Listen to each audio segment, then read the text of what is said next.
so we'll get started. All right, well, I'm sure more people will join us. So thank everybody for coming out today. We're going to do a short walk around, talk about evergreen perennials today. So let's walk.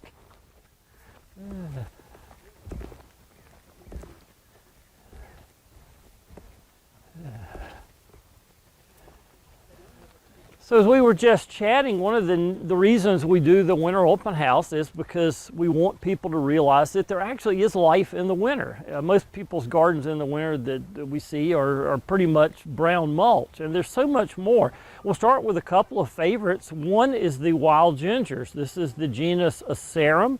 Some people in the South still stick with an old name, Hexastylus, for the native things, but these are quite incredible. Now, there are deciduous and evergreen gingers, but these are one of the evergreens. This is one of the Asian ones. This is Asarum comaggianum.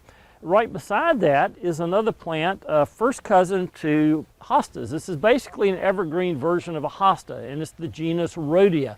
And you'll see a lot of those as we walk around today. The Japanese really prize Rhodeas because they have every kind of weird leaf form, variegated form. This is a little dwarf one that actually has variegation. The variegation will be much more pronounced later on in the year. Both of these are really good woodland perennials.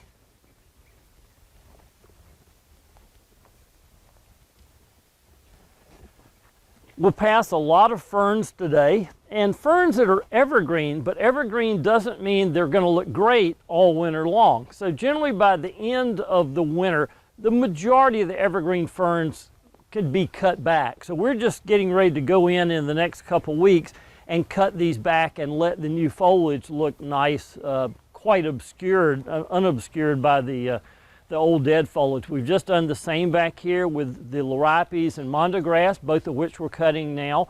And those are both evergreen and generally look good through the majority of the winter. The colder it gets and the more bad weather you get, the more hit they'll get in the winter time. But you don't want to cut them too early because, again, you want to embrace that winter foliage in the garden, and you don't want to give them a reason to come up early. If you cut any evergreens back too early, more sun, more light hits them, and they're likely to start growing early. And then when you get a late spring frost, that's never a good idea.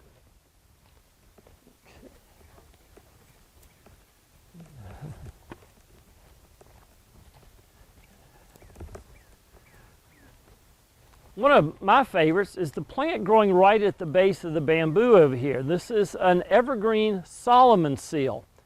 And there are quite a few species of these now. I believe we're up to between 6 and 8. These are of the genus Disporopsis. The most winter hardy is one called Pernii, but you'll see quite a few of those around, and they generally range, the tallest ones 2 foot tall, the shortest ones under a foot. And again, we will go in right before the new leaves come out, which is generally late March, and we will cut those to the ground and let them reflush. Not required for the plant, but just the appearance is better if you get rid of that 1-year-old foliage. Another plant that we do a lot of work with are the cast iron plants. And people from up north think of these all as house plants, but down here, the majority of them are actually pretty incredible in the garden. The hardiest, there's 3 species that are the hardiest of all. And this is Eladior, which is this one, Ablancifolia, and Ebenensis. And we'll see the other ones in a little bit. But you get a little bit of damage. So this year we got to 11. You can see a little bit of browning on the foliage. The leaves on these generally stay for 3 years. At the end, after year 2, they're going to start looking a little tired. So every year we go in and clip the oldest year's foliage, and that keeps the plant looking nice. I know if you go in southern gardens, you go down around Charleston or Savannah, you'll see clumps that look terrible. And that's because they've never gone in and removed the 3-year-old foliage. If you get a lot of that old foliage, you can go in, cut the entire clump to the ground and start from scratch. But you want to do that in late spring because the new growth on these does not emerge until June.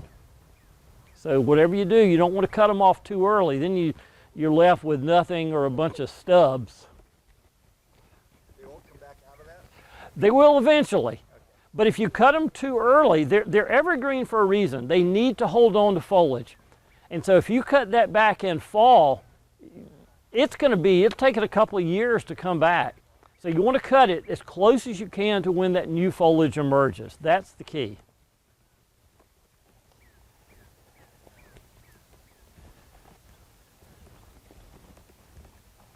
Now you see as we walk through many other ferns, you see some of them come through in a little better shape than the others, but ferns are just such an important part of the winter garden because they add a very different texture than you normally find on many of your perennials.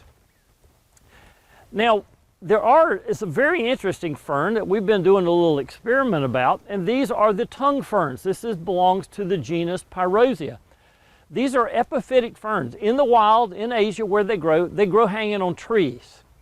They do not grow in the ground. Now, we can grow them in the ground, but where they love is hanging baskets. So we got the idea several years ago, let's see if the baskets could stay out all winter long. So these baskets went through 11 degrees hanging right where they are. So instead of having to haul your ferns in for the wintertime, we think it's pretty neat. You'll see 17 different cultivars of Pyrosias all through the gardens. And I think they look pretty amazingly good for having gone through 11 degrees. So that's a great evergreen used in a different way. Always looking for good ground covers, and this is one of the absolute best. This is an Asian plant. This is Saxifrage stolonifera. It's sometimes called Mother of Thousands. It's sold as a house plant. It's absolutely hardy, and what a wonderful ground cover this makes. And look how good it looks having gone through the wintertime. Yes? Does this get any sun in the summertime, or does it stay in pretty It gets pretty shady. It really, you could give it a couple hours of sun, it would be fine. I don't think I would give it any more than that. And they have beautiful stalks of each one will have 100 white flowers. I mean, it's absolutely incredible in bloom, but what a neat way to, again, reduce the amount of mulch we need in the garden. And everything can come up through it, which is really nice.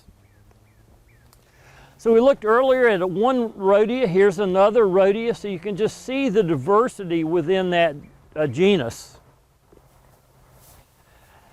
Now we talked about the cast iron plant, so you know what cast iron looks like. This is also a cast iron plant, which doesn't look anything like the cast iron plants that most people know. This is Aspidistra linearifolia. So when we started collecting aspidistras in 1980, there were only 16 named species. Nobody had really looked at aspidistras. Today, there's over 200 species of aspidistras. So there have been almost 200 new species found since 1980. That's pretty hard to imagine. So a lot of these things that we grow, people just have never seen because they just haven't been out long enough.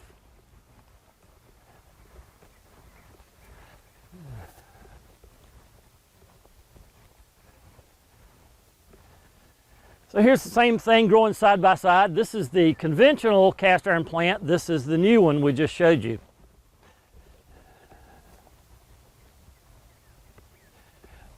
Now, a couple of my favorite plants for evergreen. One is this plant right here. And you look at it and you think, well, that looks like a liripe. In fact, it's not. This is an orchid. This is a Cymbidium orchid. This is Cymbidium gueringii. This is one of the most incredible orchids. It doesn't look like anything that would be hardy. You typically think of orchids as, no, you got to have them inside. But this thing blooms in February. It's pretty crazy. So this is, we actually offer this occasionally. We don't have it every year, but what an amazingly fascinating plant. Question? No, scary question. Yes. I have variegated liripe, and I just cut it all back. Perfect. That's great. You're great. You're awesome. It looked like there was new growth. It's ready to start. It's ready to start. Okay, this is. I'm seeing yours still up, so I'm like, wait a minute. Yep. Nope, this is the time to do it. And so here is another great plant. This is a cyclamen. And the hardy cyclamen are another incredible plant. They need to be where it is dry. Do not put cyclamen where they'll get a lot of rain. They like it bone dry. And they actually will go dormant in the middle of summer for about 2 months. And for us, they come back up in July and start flowering. So pretty incredible and very easy to grow. And you'll see more of the Rohdeas. Now we showed you some Rohdeas earlier, here's some more. And they're, not only do they have nice foliage, but they have these beautiful red berries through the winter time, which I think is absolutely amazing.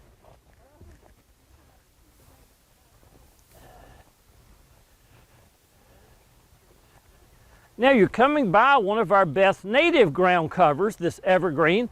This is called green and gold. This is the genus Chrysogonum. And there are now 4 species of this. This has been in bloom since the end of January. That's pretty amazing for a ground cover, and one that sadly a lot of people don't consider for their gardens.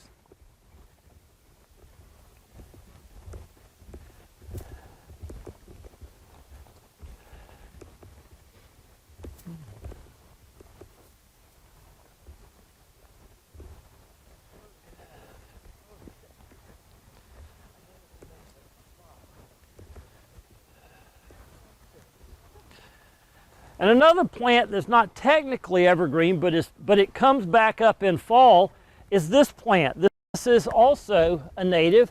This is the native toothwort. Toothwort. The genus is Dentaria, although some people now have lumped it into another genus, Cardamine.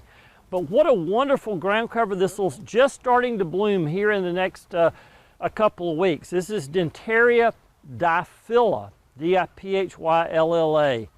I love that in the winter garden. What's it doing in the summer? It's dormant in the summer, so it's. I say it's evergreen. I'm sort of cheating a little bit because it's. It does, but we have plenty of other things that are up in the summer, so we don't really need it in the summer. We do need it in the winter time. In the winter, yes, it comes back up in fall.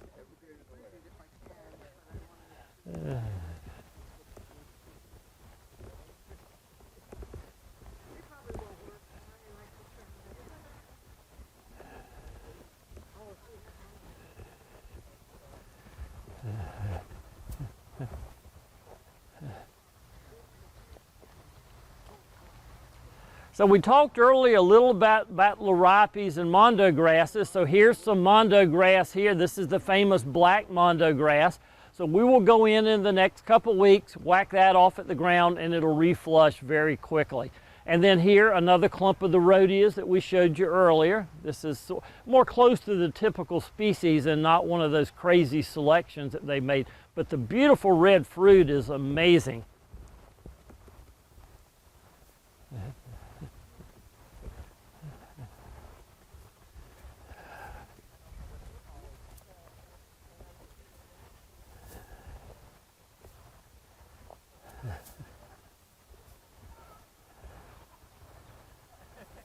Another group of plants that we think are pretty spectacular are the genus Arum. So this thing here with the arrowroot with the speckled leaves, this arums are mostly Mediterranean plants. And again, they go summer dormant, but they're evergreen through the winter. They come back up in September and they look great all the way through till late April when they go dormant. But they're really an amazing and very different texture in the garden.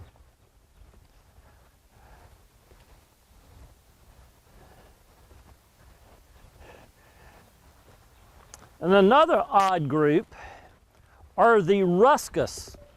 Now these are ruscus. We got a little bit of foliage damage this year, but they'll be fine. Ruscus are interesting in that they flower, see if I can find a flower, out of the middle of the leaf. Oh, how fun. And so once the flower finishes, on many of the ruscus, they form a beautiful red fruit. So ruscus are pretty fabulous, and they're known for their tolerance for very deep, dry shade. Underneath the patio. Underneath, yeah, they really take an incredible amount of drought.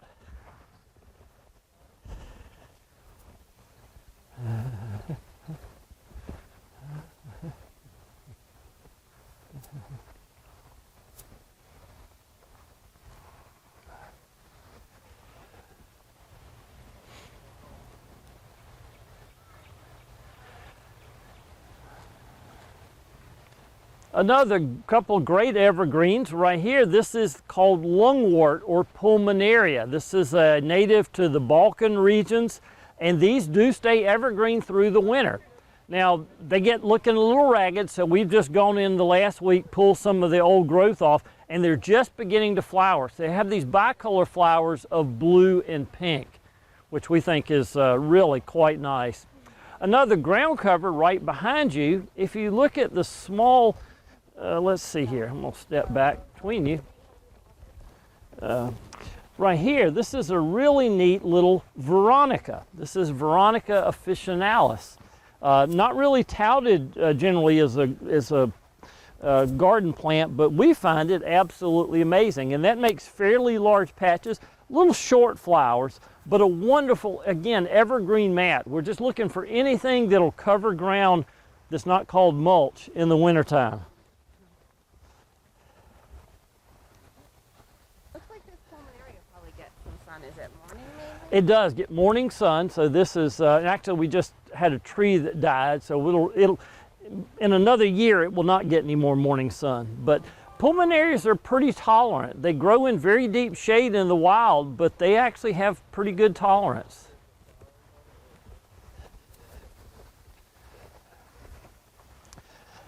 A lot of things that we've just cut that would have been evergreen are the carexes. Carexes are a really neat group, commonly called sedges. And it's basically an ornamental grass that's a little on the smaller side. Some take shade, some take sun, but they're absolutely wonderful. You'll see the flowers on here. They have really cute little flowers. We just love the carex. See if I can get you all a couple of. So here's some carex flowers. They're not something that's showy. We call them very quaint, but I think they're really neat.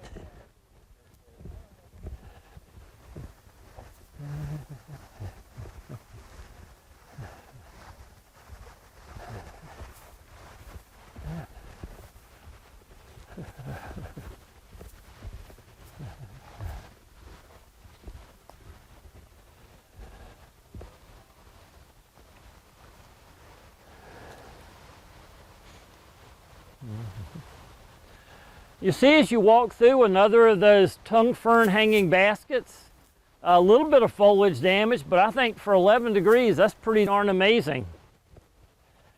Here's another lovely ground cover that I think is just superb. This is a campanula. It's a campanula with a terrible name, Campanula porciarkiana.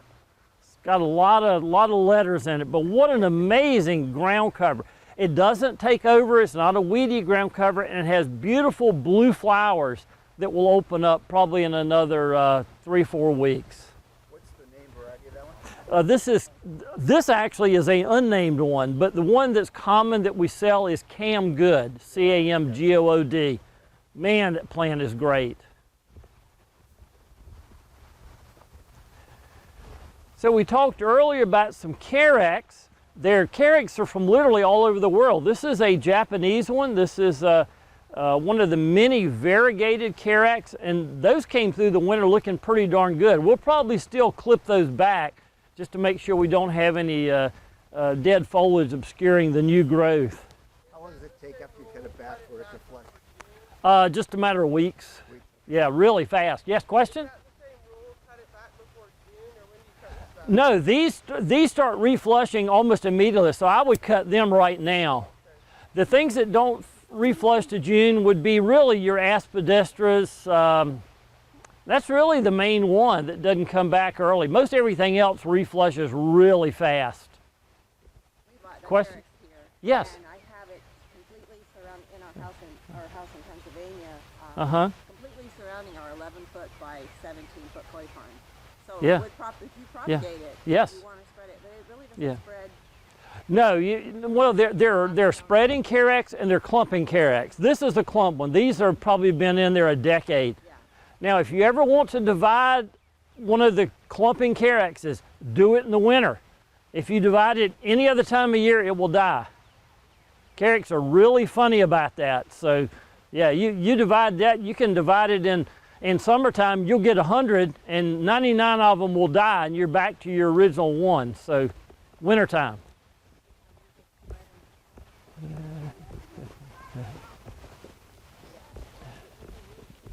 And you see more of them over here, same Carex. You see how that's used? They're absolutely lovely plants. And there are many different variegated forms. We've got a different one around the agave here. They just add a very different texture, so they're very good to soften a bold texture in the garden. What level of shade tolerance do they have? They prefer shade, actually. Well, it depends on the Carex. This is Carex oshimensis. That really is a shade plant. We've sort of experimented. We were told that that's a gold one, would not take any sun. So we do a lot of experiments. If we know something takes shade, we're going to plant it in sun. We always do the opposite, because for us, it's not about being successful as much as it is about learning something we don't know. So we've killed more plants than you can possibly dream of. Last check, our computer said we killed over 50,000 different kinds of plants. Congratulations. But thank you. But we've learned something, everything, so we can then, when we propagate the plant, say this does not work, and we say that from a point of actually having tried it. Yeah. Another great evergreen. This is Geranium sanguineum. A wonderful little geranium. Again, nice ground cover, needs a little more sun, not particularly shade tolerant. And again, we talked yesterday. We did one of these about hellebore, so I won't get into great detail, but obviously you can see an amazing array of hellebores scattered around. Another great evergreen sedum is this right here. This is Sedum emarginatum. A fascinating little sedum. Again, very different texture. So we've got a lot of options for evergreen plants in the garden. And you'll see a lot more. I'm going to stop here because I know I've way overrun my time. But please enjoy the gardens. We'll be here to answer any questions. If you have any more while we're here, please. Yes? The mahonias that Uh-huh. got the cold hit, Yes. what's your prognosis for like the soft caress type? They'll be fine. Soft caress is probably one of the least hardy mahonias we grow. It will actually resprout and be fine. On the same stock? It should. Or do you wait until April and start cutting if it doesn't? I would wait. There's no point. There's nothing to be gained out now, because we could still have some cold. And anytime you cut, you're starting to force new growth. And so with, our last frost is generally April 10th around here.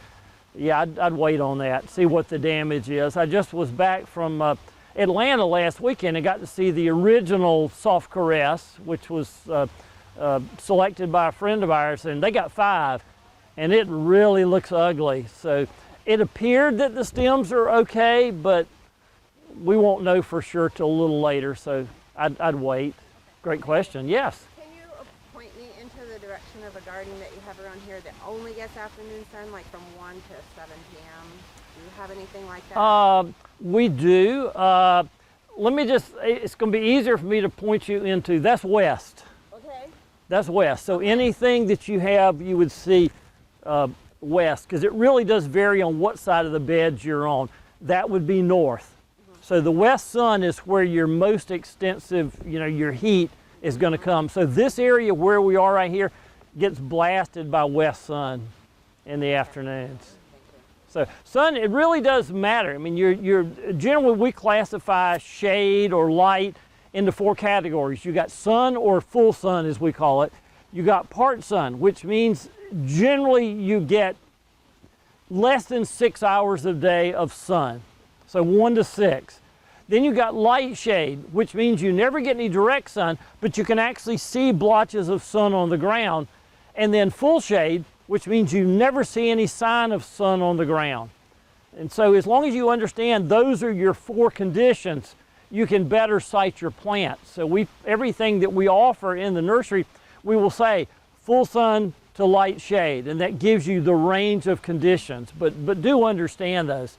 When you're in shade, light shade always allows you to grow more plants than full shade, always.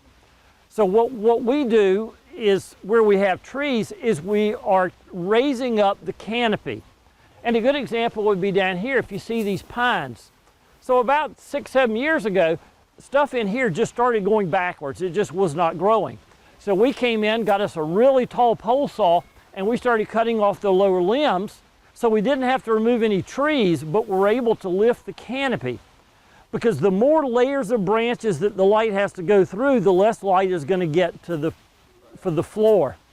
So it's a very simple way, without having to get a chainsaw in, to lift that canopy, and all of a sudden plants came back. I mean, within 2 months, the growth rate is amazing on plants. So don't hesitate to get you a long pole saw. And I'm not talking about the crap they sell at the box stores. Those saws are worthless.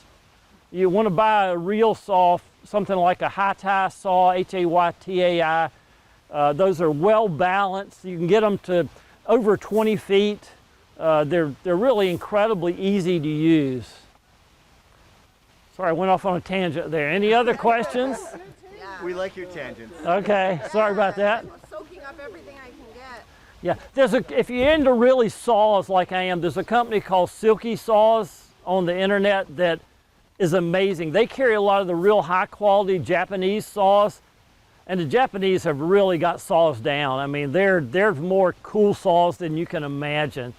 They're just so much different than the stuff you buy at the box stores that you cut a couple times and the blades break. It's just a big difference.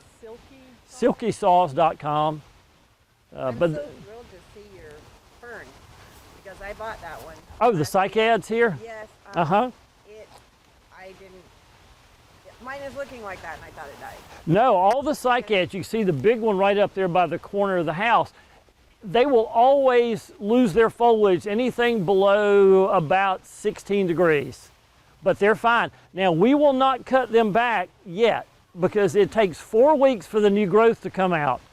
And so we will time back from April 10th, last frost date, March 10th, these get cut.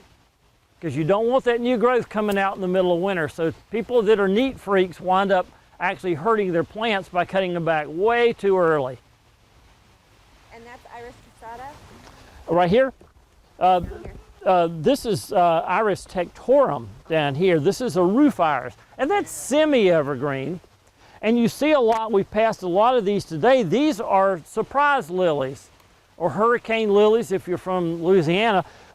These are the genus Lycoris, and these are quite amazing. Now, there's some that come out in the fall, and you have this wonderful evergreen foliage in the winter, and others that don't come up until March. So it's, again, another option for getting that texture in the garden this winter is to use the fall emerging Lycoris. Other questions? Yes? Your banana leaf tree over here. Yes. Which version is that? The banana tree over here, we have a... I'm talking about the bush. Oh, the Elysium right here. This is Elysium parviflorum Florida Sunshine. That's actually our introduction. That's an amazing plant for adding color into the winter garden. If you don't know the plant, go over there and pick a leaf and crush it and smell it. It's wonderful. It's a southeast native. Normally comes in green, but what an incredible plant that is. Where would a snow-capped aspidistra be in the garden? Let's see, probably in the front garden. If you go out in the other side of the greenhouses, right. There should be several clumps. Go out in the front. There's a little rock garden on the other side of the waterfall in the front, and it's right in there, right under a big, big pine. A pine tree. Okay. Yep. Okay. Thank you all very much. Thank you very, very Okay, much. thank Really you. appreciate it. Thank you. You're welcome.